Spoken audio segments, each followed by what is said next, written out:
Hello and welcome to Fishing on Northwest. Wayne and Tommy Donlin. What do you think, Tommy? It's the best.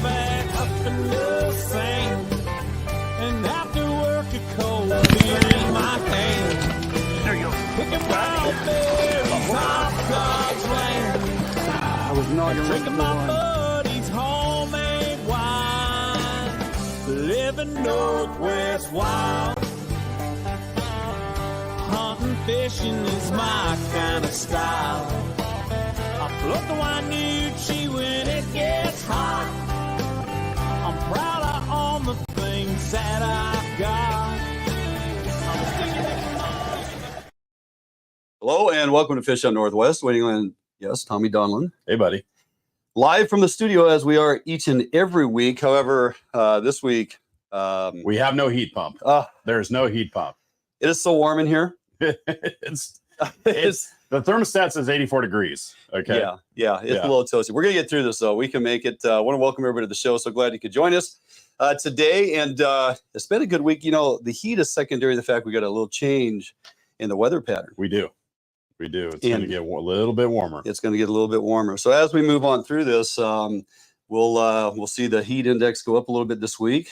Something for everybody to enjoy. So rolling into this, hey, I don't know if you've paid attention or not, but we got some Chinook numbers I'm going to get to. We got some crab cards. We do. We have crab catch record cards. Just like every year, you know, we've had that summer catch record season. You got to report, right? If you don't report, you're going to pay the fine when you go and try to get either next summer's catch record card or you try to get that winter catch record card. And I just view this as it's just one more tax that we really just don't need on our fishing and hunting system. So don't forget, you have until October 1st to report your catch for the summer season. And then soon, right? Yes. I think within about a month or so, we're going to have a pretty good idea what we're looking at for the winter season. And I am really gunning for Area 11. You really want to see an Area 11 we crab did not opportunity. have that Correct. last yes. winter. Yeah. DFW, if you're listening, we'd like to get that back. That would make all of us happy, Yes. especially my partner here. That's right. So yeah, get those, get your records in. You can do it online's the easiest. Go and submit those online, right? And save yourself a trip or to the post office or the mailbox and get that on online. Submit it, and you're not going to pay that $10 extra fee, right? That's right. So there's that. Also, I've been paying attention to the Chinook numbers over Bonneville, as you know. I just kind of keep watching it because the fishing's so good. And when you don't have a boat, you have to live vicariously through others, and thereby I keep looking at the statistics because I'm kind of a numbers guy. To date. As of today, that number, 253,690 Chinook over Bonneville Dam for the fall run. And we've talked about this. That starts tabulating August 1st. And now we're into September, and the numbers just keep coming. We are averaging, give or take, around 15,000 fish per day. Last year's total, Tommy, was 236,738. And that's a pretty respectable number. The 10-year average, 155,528. We are almost will be by tomorrow, guaranteed. 100,000 fish over Bonneville, above the 10-year average. Yeah, that's phenomenal. And we still have all of September, and there's still fish that trickle in the beginning of October. So those numbers are impressive. Along with that, we have Chinook abundance, Puget Sound, Area 11. That's right. They just announced, hey, you get to bump that limit starting tomorrow on the 6th to 2 Chinook in your retention hatchery mark select. Right. And the thing is, the beautiful thing is, we've only achieved 66% of the total quota. Correct. And what I think is really awesome is we've only encountered 53% of the sublegal encounters, right? And that's important, right? Sublegals can shut you down before you even come close to touching the quota. And I think this is a reflection of how good our ocean conditions really are. I agree. And these fish are just healthy. They're feeding. They're getting big. Yeah. And we're seeing it in the lack of sublegal encounters. Yeah, and that carries over previous fisheries that we've discussed even early on in areas 9 and 10. It wasn't the sublegal encounter or the wild fish encounter rate that shut us down. It was the fact we hit our quota. Yes. And they had to close the fishery. So here we go in area 11 and 13, which is open 365, 2 fish limit all the time. Now we have central, far south edge of central to South Puget Sound, completely wide open, 7 days a week, 2 Chinook in your limit. There's also a lot of coho showing up, folks catching coho right here in our backyard, area 13. Right. Lots of opportunity out there. Just wanted to run down a few of them for you to hit some of the highlights for the week. And you need to pay attention to those and get some time on the water. As soon as I get that boat in my possession, dude, it's coming. Oh, we're going. All right, let's get to this. Let's run down the show. Great show lined up for you today. Tommy Donlin, the Geoduck Slayer. You, my friend, and family got out for a Geoduck experience. Tommy, you're going to walk us through that, what the dig is all about, and what that experience was truly like, especially with Junior. Then bring it to the show because he's been out and about, man about town. Mr. Bill Herzog, the general, has been on the move covering a number of productive fisheries. He is here to share what he has learned. Also, Bill Herzog, Columbia River Wobbler fishing, Drano Lake Hover Fishing, and Sekiu Coho Frenzy. All of that with Mr. Herzog. Then we're going to knock out a FHN, a quick tip. Tommy, it's been a bit since we've done a quick tip. One of my pet peeves, when you are on my boat and we're out fishing, how you load your line into your downrigger, there is a process. We're going to teach you the right way so you can start practicing. Shane Magnuson will join us later in the show. Upper Columbia Guide Service. He's fishing the upper river, Tommy. How good is it? Shane's going to fill us in. And of course, part 2 with Shane, techniques for success, upper river in multiple fisheries. The guy's bouncing around and just knocking the fish in, a number of them. We're going to bring you all of that. So don't go anywhere. Jumping out for a quick break. When we come back, Geoduck extraordinaire, Mr. Thomas Donlin, right here, Fish on Northwest. Defiance Marine is the one-stop shop for the Pacific Northwest angler.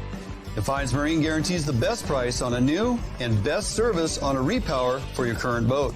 Defiance Marine is a Honda Premier dealership and one of the largest on the West Coast.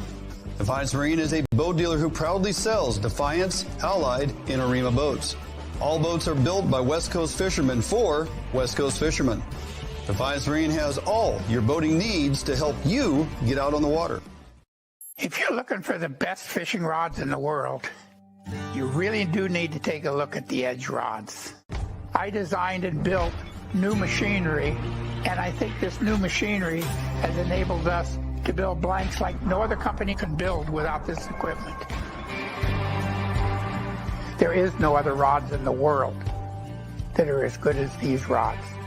You owe it to yourself to take a good look at them.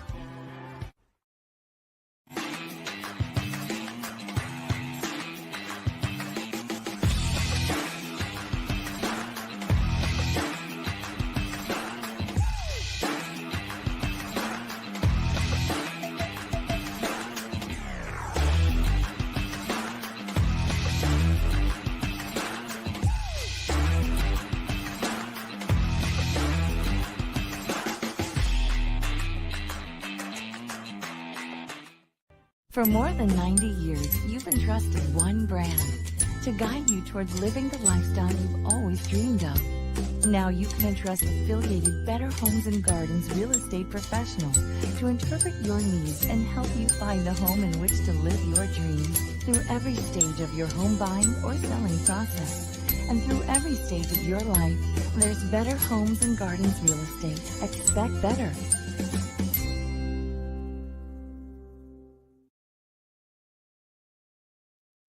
All right, welcome back here to the program, Mr. Geoduck Slayer.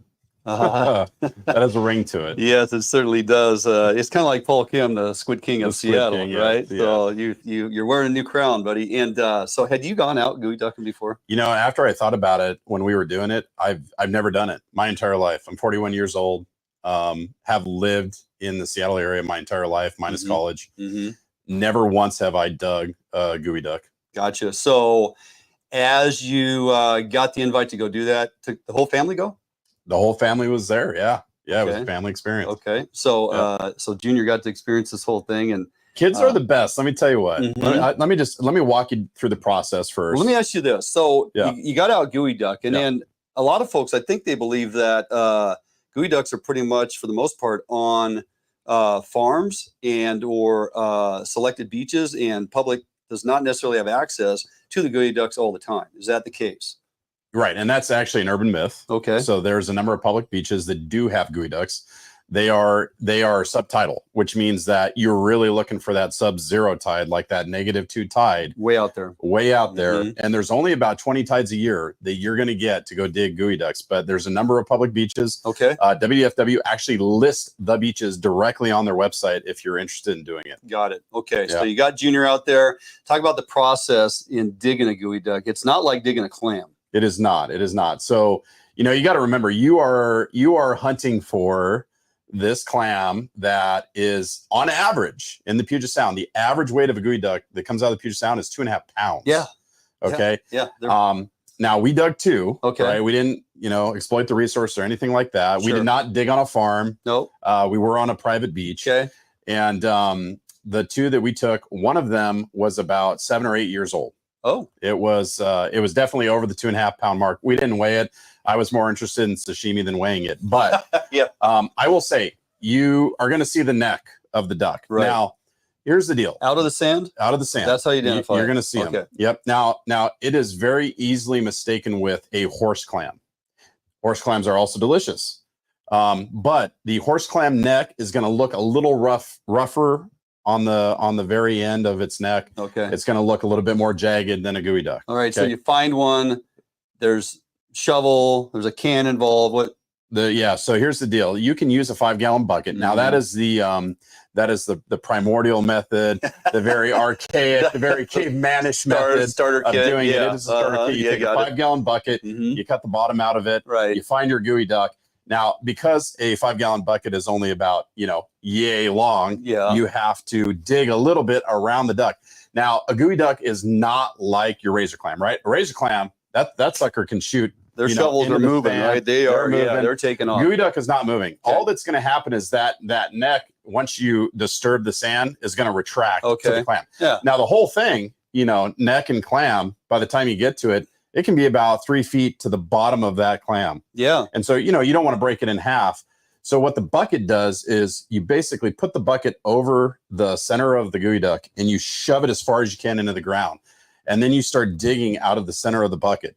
Gotcha. The bucket is there just to keep the sand and water from coming in. Because you're digging a much bigger hole than just a clam. You are. Right. So now you're creating this cavern to get down to where, because like you said, the thing doesn't dig. So you're going to get down to where it's retracted to, and you're going to extract it out of the sand. So you had Junior actually climb down in that bucket. Did. So we were lucky enough to not have to do the archaic method. We actually had a rolled stainless steel designed just for digging. Handles on it to shove it in there. On the side to shove it in. Gotcha. Strong enough to where I could stand on it to push it into the ground. Yeah. And then I tell you, little kids are perfect for the job. Oh yeah. Right. Once you get some of the, a lot of that sand removed, you just throw them in the hole. Confined space training. Here you go. Give them a radio. They go down and they start digging and they get a hold of that whole clam. And you see Junior just grabbing it out and throwing it on the outside of the can. Victory is mine. So that's right. And cleaning. Before we got to wrap it up here, cleaning is similar simple. to a clam. It's got similar muscles to clam. Two on each shell. Yep. You just got to disconnect them. The whole thing comes out. Piece of cake. Right out of the shell. Cut the stomach off before you boil it. Before it hits the heat, right? Before it hits the heat. Okay. Then all you're going to do is you're going to take it, cut the stomach off, take the rest of it, put it in a rolling boil of hot water. 15 seconds. That's it. Okay. Take it out. Ice bath. 15 seconds. Take it out. Take the skin off. It just comes right off. Now you got 2 parts of the clam. You got the body. You got the neck. The neck, sliced thin, sashimi all day. The body, good for soups. Good for awesome fettuccine parmesan. Whatever you want. Can you fry it like a clam fritter? You can do that. Roll it in you can do that too. Stuff? But it's phenomenal. Like really you got to do sashimi with the neck. You have to. Great experience. Another one to take advantage of here in the Northwest. Certain times of year, like you said, we only get so many minus tides. We do. They're going to allow you that beach access because they're way out there. They are. Hell, they are awesome, man. It looked like a good time. Oh, it was a blast. Anytime you get kids out there involved like that, like you said, man, everybody wins. So awesome. Okay, gonna jump out for a quick break. We come back. Yeah, don't go anywhere. This is going to be right. First time he's actually done Zoom. I know. He's usually in studio. I'm a little nervous. Mr. Bill Herzog, the General. After the break, right here at Fish on Northwest. Allied, the new leader in heavy gauge aluminum boats. Allied boats have standard reverse chine and lifting rakes to help you plane faster and run at lower RPMs. Allied boats have several models to choose from, ranging from a 19-foot Mustang all the way up to a 32-foot Liberator. So regardless of what type of heavy gauge aluminum boats you are looking for, Allied Boats will have it for you. Contact Allied Boats today to learn more about these incredible fishing machines. Sportco, an outdoor emporium, is the largest local outfitter in the Northwest since 1975, providing thousands of people affordable outdoor gear. This summer, make your next outdoor adventure more affordable by shopping at our warehouse-style pricing. We are a local Scotty dealer, offering sales, service, and repair. Located in Fife and Seattle, come visit us today. The outdoors await you.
All right, welcome back here to the program.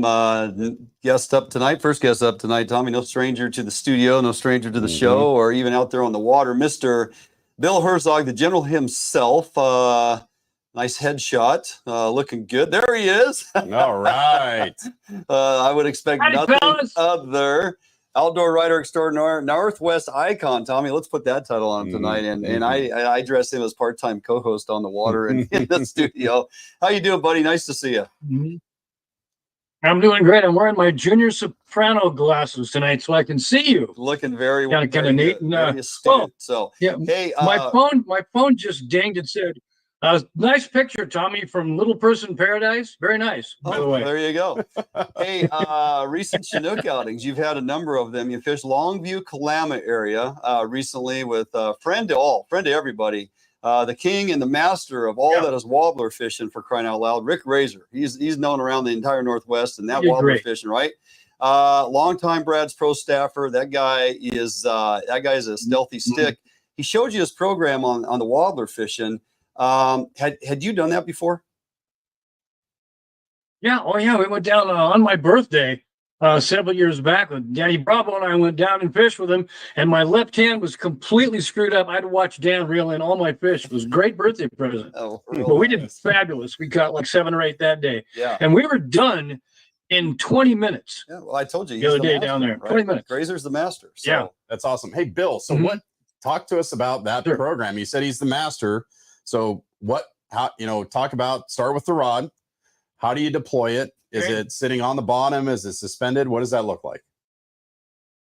Well, he has all 9'2", 360 edges out there. What a great stick. Oh my goodness. We're great. He's running 65-pound braid down to a 3-way, 5', 3-inch dropper to 16 ounces. And then a 6', 6-inch, 40-pound leader going on the back. Now, he said that's very important. That and those numbers, it's not just 5 and 5 anymore. He goes, to get your optimum action from your lure and optimum height, that's where you want it. Yeah, 5'3" on the dropper is very specific. Very specific. Yeah. 6'6" on the leader coming off from the 3-way to the swivel, because most of the time, if you're doing research on, hey, how do you set up a wobbler presentation and you know what, and everybody talks about the dimensions. It's the 4x4, it's the 3x4, it's the 5x5. Rick has dialed it down to, as Tommy just stated, specifics. And there's other guys that also run inline floats on that stretch of leader, whether it's 4 foot, 5 foot, 6 foot, to get a little more buoyancy. Ride that wobbler a little higher in the water column. Does he use floats or anything, or is he just, that's his program, straight to it, no float? No, he uses the old-fashioned way, wave and camber and everything we do when we make our spoons wobble, but he bends them. Gotcha. And when you increase the wave or the bend, it makes it rise and push upwards. So he does it when the water's slower. He uses more bend. When it's faster, he straightens them back out. He's got them all lined up and numbered up. He knows exactly current and which one to put on. It's an impressive show. Interesting. So, okay, on a wobbler, and I have done wobbler fishing before, but I'm just curious, scents and colors. let's talk nuts and bolts here. Are you putting scent on them at all? Does color matter, or is it just all about the action? Well, it seems, well, so usually action means more than color, but you know, salmon, they got to have their greens and their blues. And the brads that we had on there had metallic blue, metallic green, maybe a little bit of Kelly green on it. And he put on each corner of the wobbler, he put just a dot of scent. It's all you need. You put on any more, it interferes with the action of the lure. Yeah. So just a dot of scent, and make sure you sharpen those big treble hooks real sharp. Yeah. Yeah. Hey, location's critical. But the blue and green was the winner. Of course, blue and green. Hey, location's critical. You know, a lot of guys dial in their programs based on certain hump structure on the bottom or drop-offs, ledges. How deep of water were you fishing? Does Rick set up on the top of a ledge, fishing down into a drop-off? What does he look for in his electronics? He's about 100 yards below a drop-off, okay, to a flat. And this flat can be 47 to 50 feet deep. He said, that's really important. Go between 47 and 50 and watch your screen. You'll see them come by. And it's impressive, man. When these big kings are coming by, you go, there's one, there's two, there's three. Wow. And once you get in that range, he said, that's where they like to move. Especially this time of year when the water's warmer, they'll run deeper, he said. And he always winds up between 47 and 50 feet. And usually that puts him right in the sweet spot, right in the traveling lane, kaboom. Fantastic. Perfect. And then you just let that out like you're back bouncing to a certain, how far out is he putting it? Oh, probably 20 to 30 feet behind the boat. He walks it out until he gets a 45 on the line. Yeah, there you and go. then just reels it down slow and put the clicker on.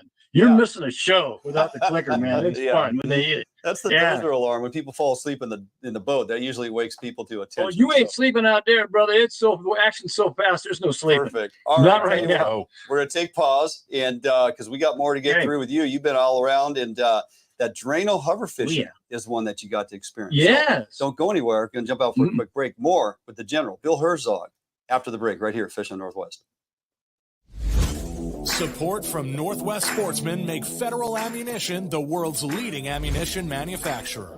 Federal uses the industry's finest materials, giving you reliable ammunition that delivers superb accuracy and optimum performance.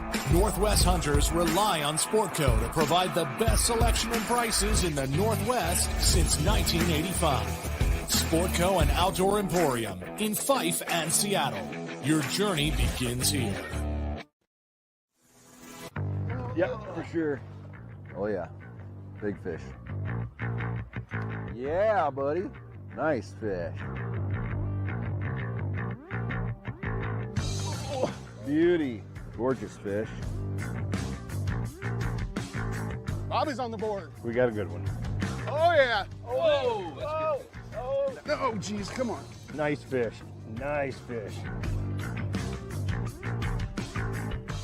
You haven't been here, but you know it. You've heard the sounds, smelt the air, and you've seen where your heart lands, if not yet.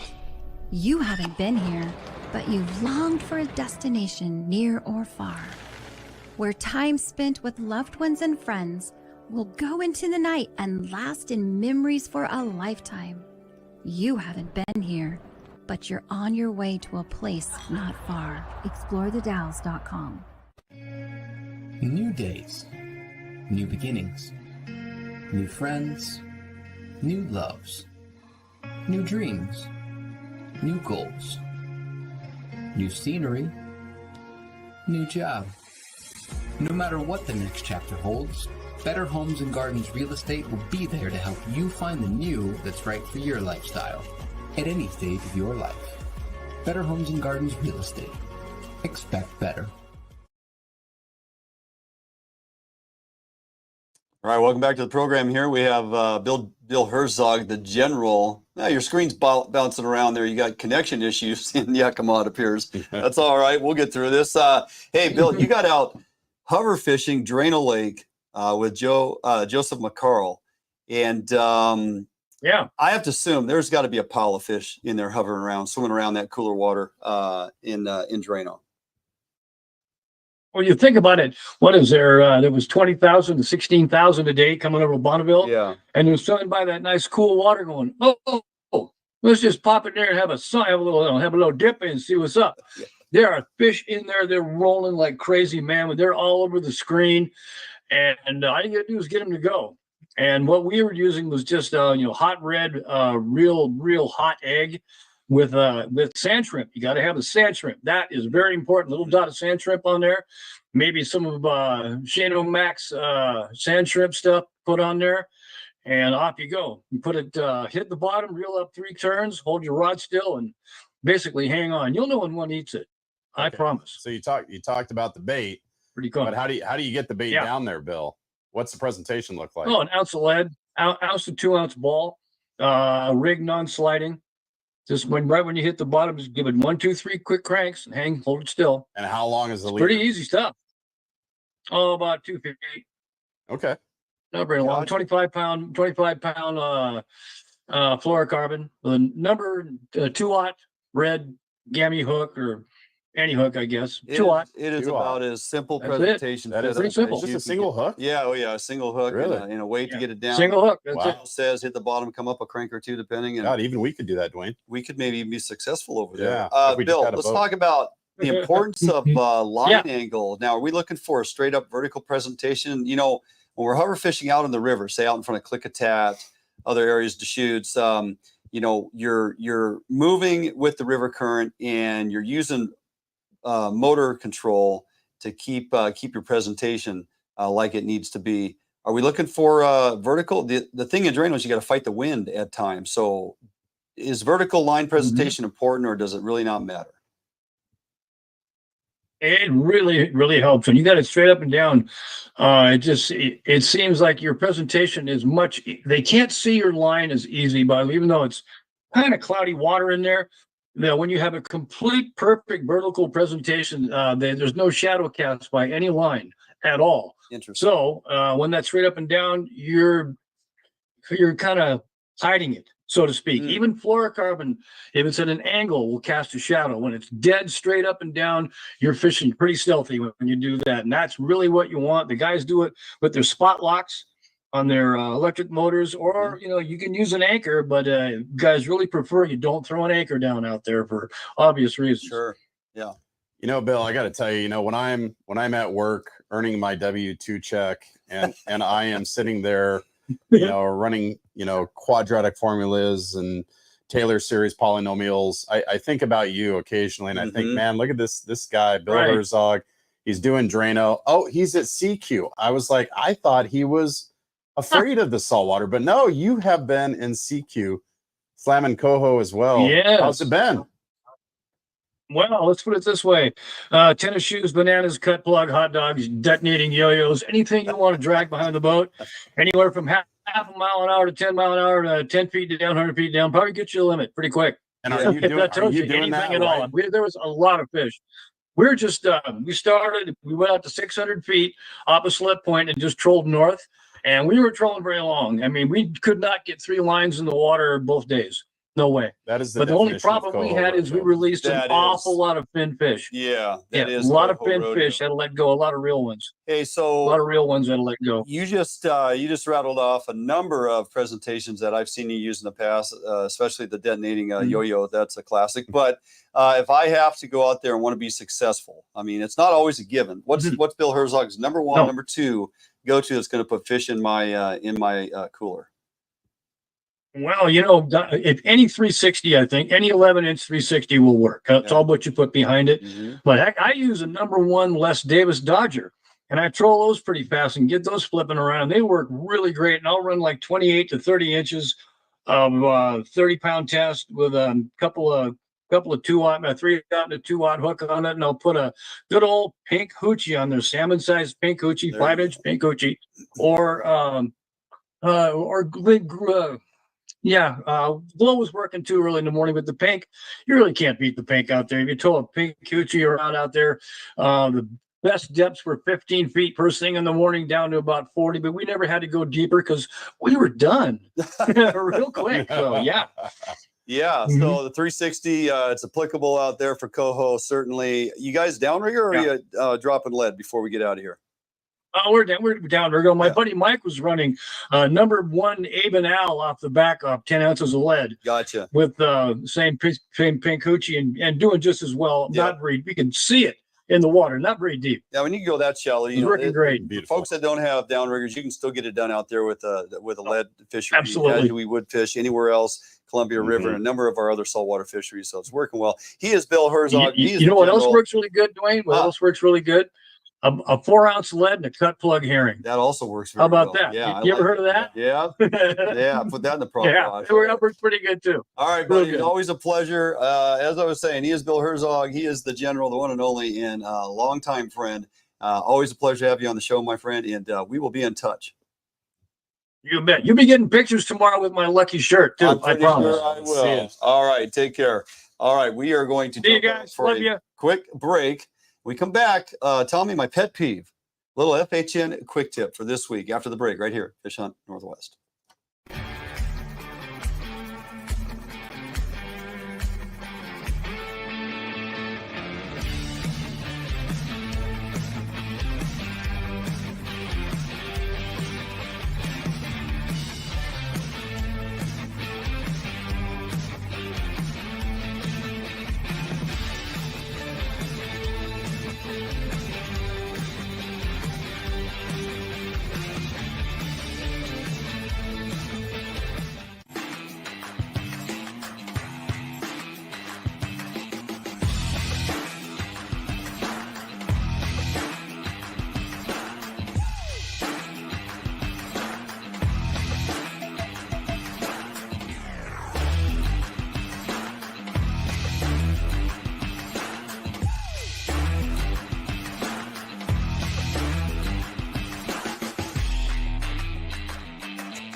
Allied, the new leader in heavy gauge aluminum boats. Allied boats have standard reverse chine and lifting rakes to help you plane faster and run at lower RPMs. Allied boats have several models to choose from, ranging from a 19-foot Mustang all the way up to a 32-foot Liberator.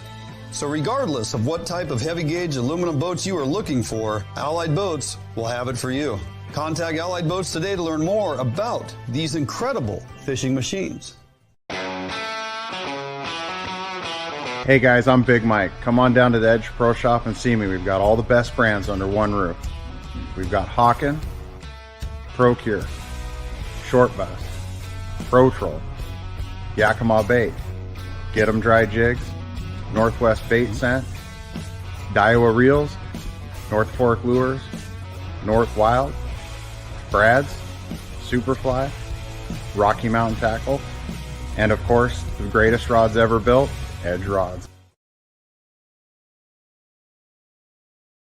All right, welcome back here after the break. So Tommy, Jordan and I did make a run out with our buddy Matt Messing here a couple of days ago, Tuesday, I guess it was, and wanted to get out in Puget Sound, get into on some of that coho action. The afternoon hasn't been as productive as the morning, but you know, I had a pretty good size incoming midday tide, and we thought, well, we're going to fish the incoming. Maybe we'll get on to them. And we did. We found a handful of fish eventually. You know, I had to grind around, change a couple locations, pull gear, run, went up to the 9-10 line, area 9, area 10, came back down a little more out front of Jeff Head, and, you know, dropping gear. I was fishing my Brad's Flasher and Mountain Rose mini cup plug, and we started getting into fish. And the first two that I hooked on that mini cup plug felt like really good sized fish. And they both came off. I'm like, why am I losing? Operator error, would you say? Could be. I don't know. Probably Brand new operator. hooks. Just tied those up that afternoon before we headed out. It's like brand new hooks, and typically have not been losing fish as of late. Been doing pretty well, right? Yeah. And lost a couple, and then lost a couple on Matt's rig, and then finally we landed one. But we're just kind of moving around and doing this, and I'm not getting the content that I really want. I don't want to bring everybody tuning in just us losing fish. That's nobody enjoys that. Right. I mean, they might Right. go, oh, they do lose fish. Yeah, because we're human. Yeah, make everybody else feel better. Yeah. So, Good for you. but I did take time as we have other friends on the boat and folks that aren't so astute at, you know, the technique and loading your line into a downrigger clip. Yeah. For me, there's a process. There is a process. And that process for me is that rod will never leave my hand, nor shall that rod, butt of that rod ever hit the boat deck. That's right. So we have people tripping over it, and, you know, you hit a roller, you hit a wave, whatever, people fall, they break your rods. It's a mess. You're also grinding the butt of the rod too. Down into the floor. Yeah. And there's no wind there. So we're kind of like, all right, let's take a little opportunity here, bring something back. This is this week's Fish Hunt Northwest on the Water with your FHN Quick Tip. Nice and high. There we go. Nice little lift. Surf it in. Nice size coho. Right. Hey, Look at that dude, huh? Boom. Heck yeah. Okay, there's one.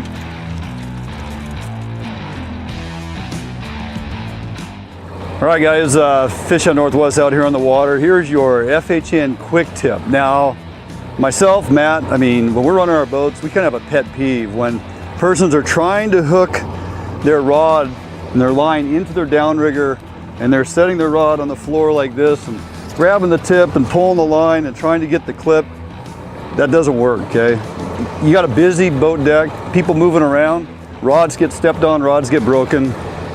Don't need to do any of that. So all you have to do is let out your 30 feet of line or so.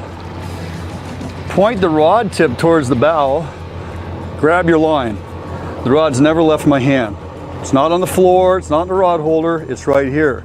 Then, and Matt showed me this, it works fantastic. We just scoop down in and grab that clip that's on the surface, okay? Now I can tuck the rod under my arm, figure out about where I want to set that in the clip, and drop it in the water. The rod never left my hand, it never hit the boat deck, it wasn't across for somebody to step on. It's always in my hand. It's now ready for deployment, okay? It's just that simple. And if you're not doing it that way, you need to practice. First of all, it saves you a lot of time because the rod's always in the hand and you're in complete control. Also, sometimes, especially with these coho, when you put that out there and you start looking towards your downrigger to put it in the clip and you get one of those surface coho grabbing your rig, you have the rod in your hand the entire time, you're probably going to catch that fish.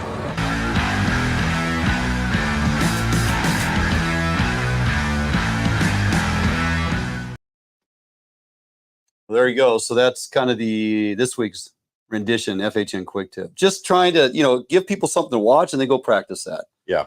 Well, and when they do it that way, it's actually going to end up being quicker for them than actually having to put the rod down, pick the rod up, grab the release again. I would say the only exception to this rule is if you're going to run a pro release, which is the bobbin style where you have to actually wrap the line. And in that case, you're going to take the rod, you're still going to grab the line, but you're going to put the rod in the rod holder, wrap it, release it, and then grab the rod and put the downrigger down. Still, to the way we run our boats and our boat decks, clean deck, no trip hazards, no rods on the ground, nobody's breaking anything, and you're going to be much more efficient. And fishing out there's been pretty good. Morning bite seems to be a little better than the afternoon, and we still got all of September to get through. I suggest you get out there and take advantage of it. Okay, jumping out for a quick break. When we come back, Shane O'Mac is patiently waiting, and we have a lot of fish above Bonneville. We get to talk to him about that. Don't go anywhere. Jumping on with Shane O'Mac right after the break, right here, Fish Hunt Northwest. I make my living catching fish, not only as a tournament angler, but as a guide as well. Catching fish is important, and Gamakatsu hooks for me, they kind of help take the luck out of fishing a little bit just because they're a high quality hook. Obviously have a really good reputation for being very strong and very sharp. Gamakatsu, I use their products every day in the boat and, big part of my success.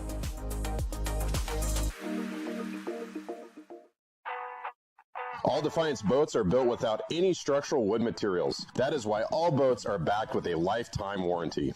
All Defiance boats come standard with large fish boxes that are fully insulated so that you can ice your fish properly all day. All Defiance boats are foam flotation filled and unsinkable for the ultimate in safety while fishing offshore. Before you buy any boat, stop by or call Defiance Boats today to ensure you are getting the very best glass boat your money can buy. If you're looking for the best fishing rods in the world, you really do need to take a look at the Edge rods. I designed and built new machinery, and I think this new machinery has enabled us to build blanks like no other company can build without this equipment. There is no other rods in the world that are as good as these rods. You owe it to yourself to take a good look at them. New days, new beginnings, new friends, new loves, new dreams, new goals, new scenery, new job. No matter what the next chapter holds, Better Homes and Gardens Real Estate will be there to help you find the new that's right for your lifestyle at any stage of your life. Better Homes and Gardens Real Estate. Expect better. All right, welcome back here to the program. Tommy's still warm in here. It's still toasty. Still toasty. Yeah. Paul Vestie's checking in. He says it's 94 today in Grays Harbor, which is just down the road, not too far. Yeah, but they probably have a little breeze too. Well, you would think so. Yeah. Being close to There's the no water breeze and here. stuff. Yeah. There's no breeze in here. Absolutely. All right. Enough of that. Let's get on to it. Welcoming to the program. It's been just a bit, but always a pleasure to have on Shane Magnuson, Upper Columbia Guide Service, UCGS, uppercolumbiaguide.com. Welcome back to the program, buddy. Good to see you. Good to see you guys. It's been a while. All right. Well, we got a lot to get through with you because you were so busy and always on point with these fisheries. So, Shane O'Mac, you are on that Upper Columbia. Describe kind of that area this time of year that you're fishing, mostly above Bonneville. Give us an idea of what area you actually are focused on and areas you're fishing. You know, today we fished off the mouth of the Big White right out in front of Hood River. We had a calm day. Those fish are stacking up pretty well, but we're really on multiple fisheries, fishing at Bonneville, Drano Lake's fishing, mouth of Big White is fishing, and the Klickitat's starting to go. So there's actually multiple spots in here that are really starting to stack up with fish. That's phenomenal, Shane. You know, last year, 211,000 Chinook over Bonneville. This year already, we're past that. Is this like, how would you rank this season in terms of, you know, this is the best season that I've had since which year? How would you rank it? Well, to kind of give a little insight, we started catching fall Chinook, and we don't talk about this real loud, but we started catching fall Chinook in Drano on August 1st when it opened. Whoa. And usually August 1st, there's some leftover summer Chinook in there. Sure. You know, there's a few steelhead running around. But for them to already be here that early in the month was a pretty good sign that this run's looking pretty special. Yeah, something's going on for sure. Pretty good, decent numbers of coho coming over as well. And I think when I was scrolling back through your social media, I noticed that, and correct me if I'm wrong, but I think you had posted last year, you actually got your first coho on September 1st. Are you on all pretty much Chinook right now? Or are you starting to pick up some coho in your fisheries as well? You know, we've picked up a few stray coho, you know, fishing for Chinook. But when they get up here into these upper pools, the coho are kind of on a different program. So we're not really targeting them in the same spots. But we've picked up a couple just accidentally. But there's definitely more around already. Some of the hover guys are picking up coho, which they usually don't for another couple weeks. Interesting. You know, it's funny. So, you know, you think like, hey, you know, Columbia River, once you're above Bonneville, I think a lot of people just assume all those fish are upriver brights. And, you know, I would be lying to you if I don't specifically target upriver brights when I'm fishing the salt out of Westport, just because they're a prized possession, chromed out, purple back, fat bellies. But that is not necessarily the case, is it? There's also some toolies up there as well. What's going on there? You know, absolutely. We got Spring Creek Hatchery up here in this pool, which raises a ton of toolies for our treaty with Canada. Those hatchery toolies they send up there, and they get a large amount back. So we get a big bundle of them wandering around here in this pool that we catch amongst the upriver brights.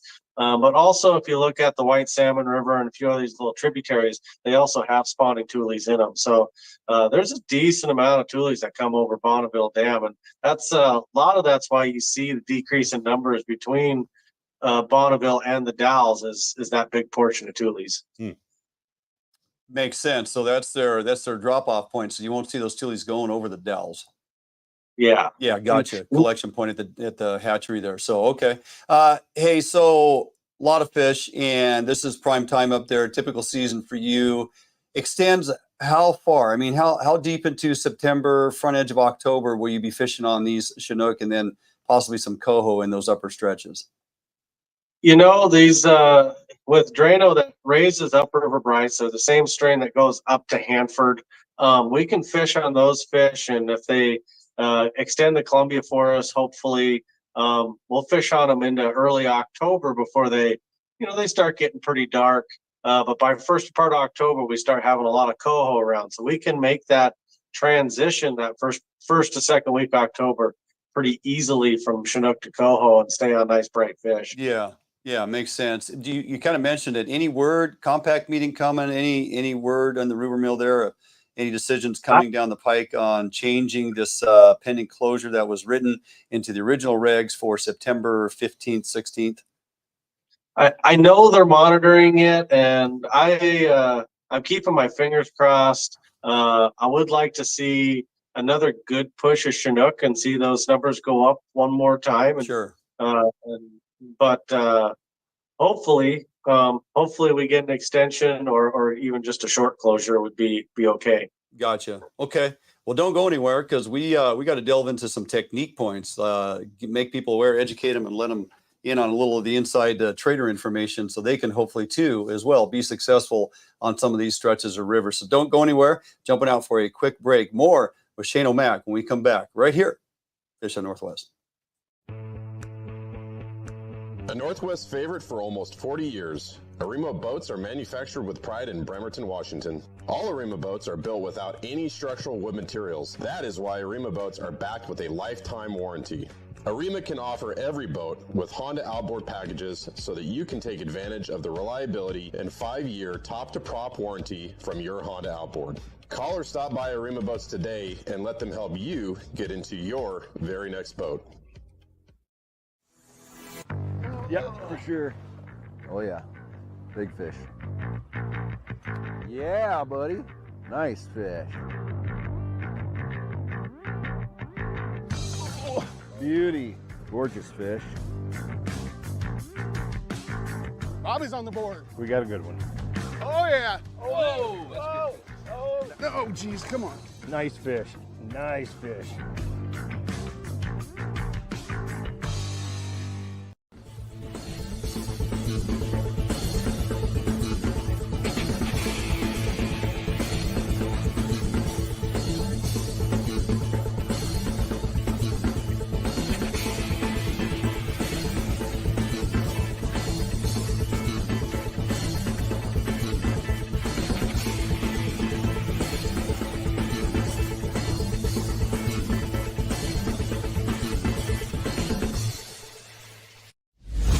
Support from Northwest Sportsmen make Federal Ammunition the world's leading ammunition manufacturer. Federal uses the industry's finest materials, giving you reliable ammunition that delivers superb accuracy and optimum performance. Northwest hunters rely on Sportco to provide the best selection and prices in the Northwest since 1985. Sportco and Outdoor Emporium in Fife and Seattle. Your journey begins here. All right, welcome back here to the program. Shane Magnuson still hanging on for us, Upper Columbia Guide Service. And Shane, before the break, we were talking about a number of the fisheries that you're actually participating in and very efficient on. Most of those troll fisheries this time of year, hover fisheries, what's kind of the go-to on some of these locations? You know, you got about 70%, 75% of the guys trolling, which I do a lot of. But you've still got a good number of guys hover fishing out there. That hover by those guys hovering eggs is fantastic also. So it's kind of a preference thing, and kind of playing with what you have confidence in. But I'm definitely trolling. That's my typical. It's easy for the guys, and we tend to pick up nice fish doing it. Yeah, and cover a lot of ground in the process. Cover a lot of ground, yeah. So when you talk about, you know, that troll setup, I mean, how does that differ from buoy 10? And it's like you feed them in the lower river, now you're feeding them in the upper river. You feeding them the same thing, same lures, same leader length, same bumper length. What is the difference in the setup? There's really not a lot. I mean, these fish, a lot of those guys coming up from there, and what we use down the lower river. We may play with the bumper just a little bit. I know I'm running 18 to 22 inch bumpers. You play with that just a little bit if these fish want a little different snap, but still kind of running that 30, 32 inch spinner leaders. trickling in spinfish and stuffer baits, but a lot of spinners early. And I see the stuffer bait thing, the spinfish thing come on a little later in the season, where I know they down at buoy 10, they get them right off the bat on those. So that may be a little difference, but leader lengths and bumper lengths are pretty much the same. Pretty much the same. Does that water temperature fluctuate much with dam releasing water, or change in levels at all? Does the water releases from dams, does that affect these fisheries all that much? Yeah, I always feel like that dam release plays a little bit in almost like its own little tide change. It'll turn these fish on and off, one way or the other. But temperature-wise, the Columbia's been running just a smidge cooler. We started off at end of August where it was already down to 68 up here, where a lot of times it's touching 70, 71. Yeah. So these fish have been moving a little faster than normal. And it's still hovering about 68. And we get through this next hot spell and start cooling off. It'll slowly cool off as we get into October for sure. Gotcha. And that'll play with the bite a little bit. Those fish are going to get a little more aggressive and a little more willing as they get more oxygen in that cooler temperature. Oh, perfect. Hey, I want to go back to the troll setup for a second, Shane. So, to the saltwater guys, it's really a mystery that you can actually use a 360 flasher on something other than Downrigger. I know that sounds crazy. It's a mind blow, right, Tommy? It is a mind blow, Yes. but you guys do it day in and day out from buoy 10 to this fishery, and really want to talk about the rod, because the rod is actually a very critical part of that equation in how it makes that flasher rotate. Can you talk to us about that? Absolutely. There's a lot of good stuff out there. I'm running those Edge 360 Pro rods right now. And what the big difference is the backbone they put in the center section of that rod to create the snap on that flasher. And, we're running these Pro Trolls or short buses or any of these flashers that have the fins, so we control them down a little slower, that 1.6, 1.8, 1.9 miles an hour, which is slower than a lot of the guys are doing out in the salt water. And that rod will snap that flasher in a recoil position, and that is creating bites.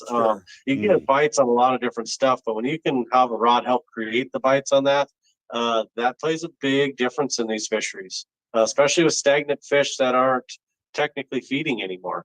Yeah, excellent point. I mean, you're enticing the bite simply by the action that rod instills into your presentation. So it's a great combination. How important is certain scents? If I have to have a go-to top three to get those finicky fish at times to snap up there, what are my top three go-tos I should have on my boat? This fall time, number one is sand shrimp. These fall fish, especially these little bit warmer waters, they love that sand shrimp scent. They love eggs tipped with the sand shrimp tail.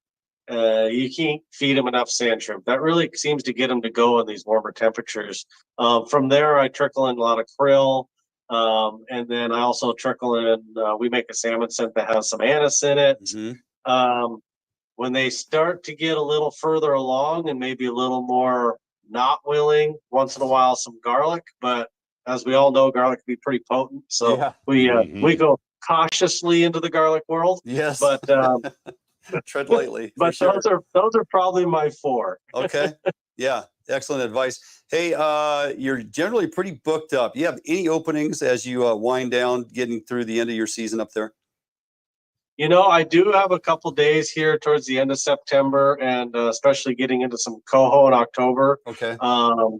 But as we have some really good fishing right now, I'm slowly throwing in an afternoon date here and there as a second trip. So excellent. Okay. Trying to get everybody out there we can. Webpage www.uppercolumbiaguide.com. Good way to get a hold of you, or your social media pages. Absolutely. Yep. Okay. Get on there, send me a message. Right on, buddy. Always a pleasure. Knocking them dead up there. Like to follow you on the social media platforms and see what you're getting done. And thank you for removing those terrible hatchery fish from our waters. Thank you guys for having me. All right, Shane Magnuson, Upper Columbia Guide Service. Make sure you look him up and book a trip. You will not be disappointed. Tommy, we're jumping out for a quick break. When we come back, we're going to close out the show. Defiance Marine is the one-stop shop for the Pacific Northwest angler. Defiance Marine guarantees the best price on a new and best service on a repower for your current boat. Defiance Marine is a Honda Premier dealership and one of the largest on the West Coast. Defiance Marine is a boat dealer who proudly sells Defiance, Allied, and Arima boats. All boats are built by West Coast fishermen for West Coast fishermen. Defiance Marine has all your boating needs to help you get out on the water. If you're looking for the best fishing rods in the world, you really do need to take a look at the edge rods.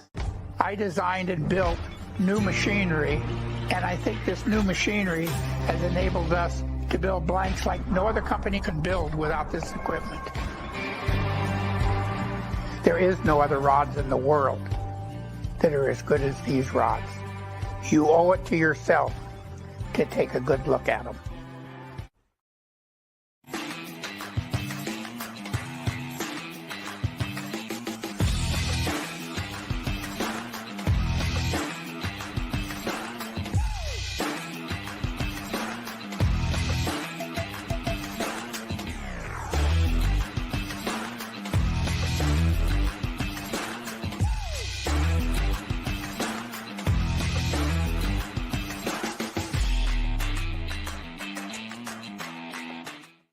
For more than 90 years, you've entrusted one brand to guide you towards living the lifestyle you've always dreamed of. Now you can entrust affiliated Better Homes and Gardens real estate professionals to interpret your needs and help you find a home in which to live your dreams through every stage of your home buying or selling process. And through every stage of your life, there's Better Homes and Gardens real estate. Expect better.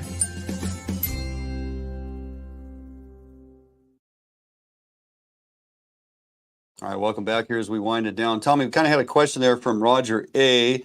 during our coho speak, if you will, just asking if we would continue to use the 360 breakaway flashers while coho fishing. For me, yeah, personally, I use them all the time. The answer is yes. There's about 5 or 6 different types of breakaway flashers that I can think off the top of my head, and there's aftermarket assemblies that you can buy to accomplish the same thing.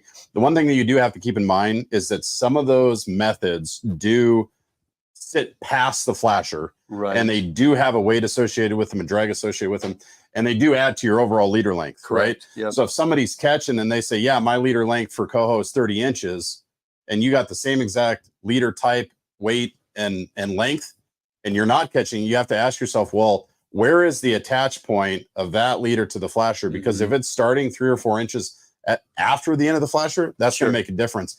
And the same thing with the toe point up front. Yeah. So it does change the dynamic of how those flashers rotate. The overall presentation, yeah. That's why I stick with the Brad's flashers, because it's a guarantee. And you can change the toe point on a Brad's flasher. You can change the toe point, pull point, and you got that bungee recoil, which is just phenomenal while using barbless hooks. That's right. So it stays up with the fish. So I want to remind everybody, if you're joining us here for the first time, I want to thank you for stopping by. Jump on over to our webpage. Check out everything else we have going on our social media platforms, www.fishhuntnw.com.